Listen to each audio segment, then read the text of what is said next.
भव्य दिव्य असं ओपनचं मैदान पार पडतंय वडूज या ठिकाणी आणि या मैदानातील गट क्रमांक 13 सुटला. गट क्रमांक 13 मध्ये होता एक हिंद केसरी जोड.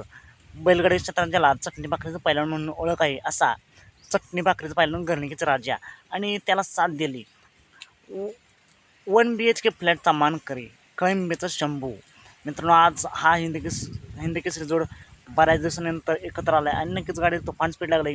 गट क्रमांक 13मध्ये सुट्टा निकाल घेऊन गाडी सेमीसाठी पात्र झाली.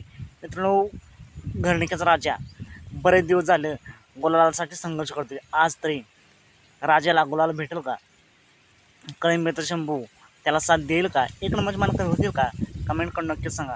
राजा आणि शंभूला सेमीसाठी खूप साऱ्या शुभेच्छा. मित्रांनो, तुमचं मत काय? आज एक नंबरचा मानकरी कोण होईल? कमेंट करून नक्कीच सांगा. आजच्या मैदानासाठी आलेल्या सर्वच नंदींना खूप साऱ्या शुभेच्छा. सात मग भेटू पुन्हा एकदा अपडेट्स आहे भन्नाट अशा नवीन व्हिडिओमध्ये.